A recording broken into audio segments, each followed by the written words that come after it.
Les inondations sont le type de catastrophe naturelle le plus fréquent au Québec. Comme la majorité de la population québécoise habite à proximité d'un lac, d'une rivière ou du fleuve Saint-Laurent, cela signifie qu'un grand nombre de municipalités est exposé aux inondations. Il est donc important de bien les comprendre. Dans cette capsule, nous allons expliquer ce qu'est une période de retour. Ici, tu vois un graphique montrant les valeurs des niveaux maxima atteints chaque année par l'eau dans le tronçon d'une rivière qui transite dans le centre-ville d'une municipalité sur une période de 100 ans. Chaque petit point bleu représente le niveau maximal atteint par l'eau à chaque année. Lorsque le niveau maximal atteint est dans la portion du bas, que tu vois ici encadrée en bleu, cela signifie qu'il n'y a aucune inondation car l'eau ne dépasse pas le seuil d'inondation. Sur une période de 100 ans, on dénombre 51 années où il n'y a pas eu d'inondation. Lorsque le niveau maximal atteint par l'eau est au-dessus du seuil d'inondation, dans la portion en rouge, le cours d'eau sort alors de son lit, il y a une inondation. Sur la période de 100 ans représentée sur le graphique, on dénombre 49 années où l'eau a dépassé le seuil d'inondation, ce qui signifie qu'il y a environ une inondation aux 2 ans, et celle-ci sera d'importance variable selon les années. C'est en fonction de l'importance du débordement de la rivière qu'on peut qualifier l'inondation. Elle peut être mineure si la zone inondée couvre une petite surface et les profondeurs d'inondation sont faibles. Elle peut être majeure si les niveaux d'eau et la zone inondée sont plus importants. Ou encore, elle peut être exceptionnelle quand la zone inondée est très étendue et les profondeurs d'inondation très élevées. C'est avec la période de retour qu'on caractérise la fréquence des inondations selon leur importance. La période de retour correspond à la durée moyenne séparant deux événements consécutifs d'amplitude similaire ou supérieure à survenir sur un territoire ou en un endroit donné en s'appuyant sur les informations dont on dispose.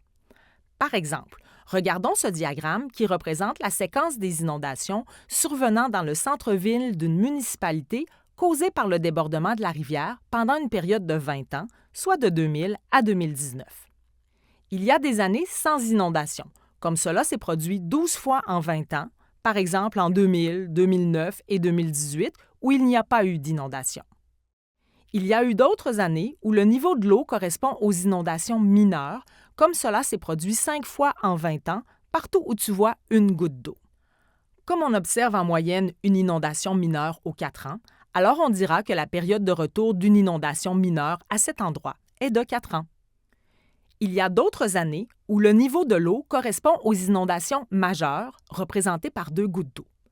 Puisqu'il y a eu une inondation majeure 2 fois en 20 ans, c'est arrivé en moyenne 1 fois aux 10 ans. Alors on dira que la période de retour d'une inondation majeure à cet endroit est de 10 ans. Finalement, il y a eu une année, en 2017, où on voit 3 gouttes d'eau qui représentent une inondation exceptionnelle, c'est-à-dire une année où l'eau a dépassé de beaucoup le seuil d'inondation. Puisqu'il y a eu une inondation exceptionnelle 1 fois en 20 ans, alors la période de retour d'une inondation exceptionnelle à cet endroit est de 20 ans. La période de retour sert à déterminer la probabilité qu'un aléa survienne à chaque année et peut servir à caractériser différents aléas, comme une tornade, un tremblement de terre, un feu de forêt ou une tempête majeure qui, ici, a une période de retour de 10 ans.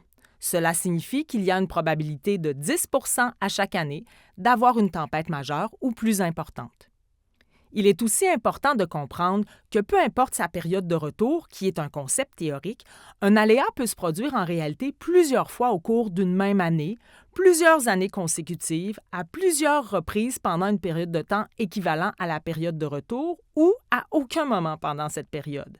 Par exemple, si on considère un territoire qui est inondé en moyenne tous les 2 ans, ce qui signifie que nous avons 50 % de probabilité d'avoir une inondation à chaque année, et qu'on regarde ce qui se produit en réalité 4 années consécutives.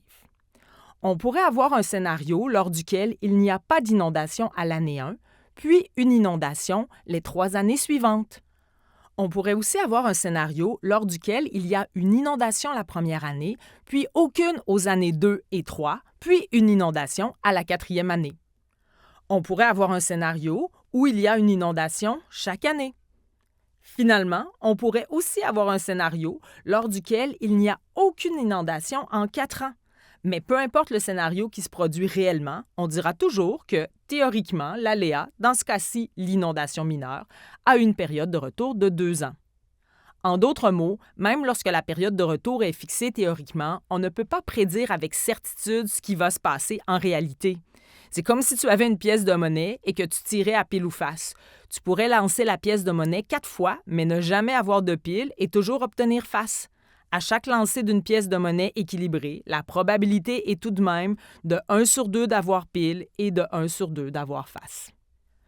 Maintenant que tu en sais un peu plus sur ce qu'est une période de retour, qu'est-ce que tu dirais à une personne qui te dit ne pas comprendre pourquoi sa maison a été inondée 3 années consécutives, même si elle est dans une zone inondable avec une période de retour de 20 ans?